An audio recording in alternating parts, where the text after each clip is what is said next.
12 वर्षों में ऐसा पहली बार हुआ है जब मोदी सरकार कोई बिल नहीं पास करा पाई। लोकसभा में सीटों की संख्या को बढ़ाने वाला बिल क्यों गिरा? लेकिन सवाल दूसरा है, जब मोदी सरकार जानती थी कि उनके पास संख्या बल नहीं है कानून पास कराने के लिए, तो फिर भारतीय जनता पार्टी की सरकार लोकसभा में बिल पेश क्यों की?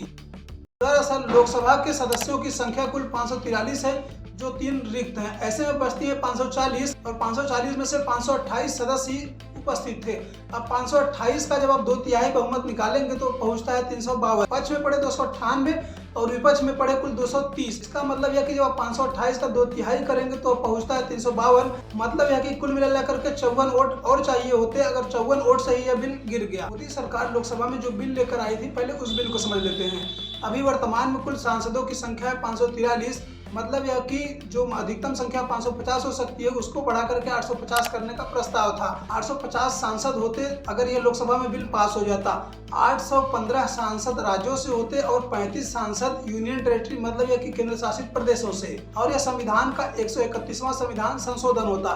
लेकिन इसको पूरा करने के लिए सबसे पहले संविधान का 81वां और 82वां संशोधन करना पड़ता। अनुच्छेद 81 लोकसभा में राज्यों और केंद्र शासित प्रदेशों से सदस्यों के चयन और जनसंख्या के आधार पर सीटों के आवंटन को परिभाषित करता है, जबकि अनुच्छेद 82 जनगणना के बाद जनसंख्या के अनुसार लोकसभा क्षेत्रों के पुनः समायोजन, मतलब यह कि परिसीमन का प्रावधान करता है, जिसको लेकर के लोकसभा में पक्ष और विपक्ष सामने हुए। मोदी सरकार यह चाहती थी कि लोकसभा में यह बिल पास हो जाए, क्योंकि राज्यसभा में बीजेपी के पास बहुमत है। लेकिन सवाल उससे बड़ा है, जब महिलाओं को 33% आरक्षण मतलब रिजर्वेशन का जो बिल है वह 2023 में पास हो चुका है और उसको लागू करने की जो योजना थी सरकार की, वह 2034 में थी। फिर अचानक 2029 में ही इसको लागू करने की योजना क्यों बनी? अगर यह बिल पास हो जाता तो किस प्रकार से राज्यों में जो लोकसभा के सदस्यों की संख्या है वह किस प्रकार से बढ़ता, उसको समझ लेते हैं। हम उदाहरण लेते हैं उत्तर प्रदेश का। उत्तर प्रदेश में अभी कुल 80 लोकसभा सीटें हैं।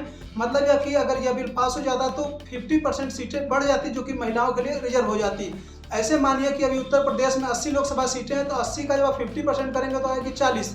मतलब यह कि उत्तर प्रदेश में कुल कितनी सीटें हो जाती है? 120। और जो निर्धारित होता है जनसंख्या के आधार, जिसको लेकर के दक्षिण भारत के राज्यों में काफी विरोध रहा, क्योंकि उत्तर भारत में जनसंख्या अधिक है जबकि दक्षिण भारत में जनसंख्या कम है। मतलब ऐसे कह सकते हैं कि उत्तर भारत के लोगों ने जनसंख्या पे काम किया, मतलब जनसंख्या बढ़ाने का काम किया, जबकि दक्षिण भारत के लोगों ने जनसंख्या नियंत्रण पे काम किया, अपनी शिक्षा पे काम किया।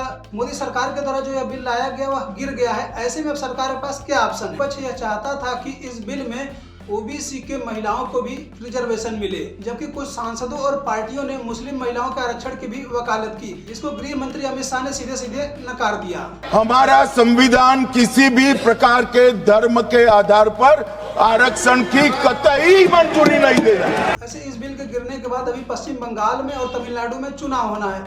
ऐसे में सत्ता पक्ष के लोग तमिलनाडु और पश्चिम बंगाल में रो रो कर वोट मांगेंगे कि विपक्ष वाले, कांग्रेस वाले और पार्टी के लोगों ने महिलाओं को जो है उनका हक नहीं देने दिया, बिल पास नहीं होने दिया। सरकार बिल में बदलाव करके फिर से पेश कर सकती है, जैसा कि विपक्ष का मांग था। अब उसकी मर्जी है। इसके अलावा सरकार विपक्षी पार्टियों, मतलब यह कि सभी पार्टियों से आम सहमति बना करके भी संसद में इस बिल को दोबारा पेश कर सकती है।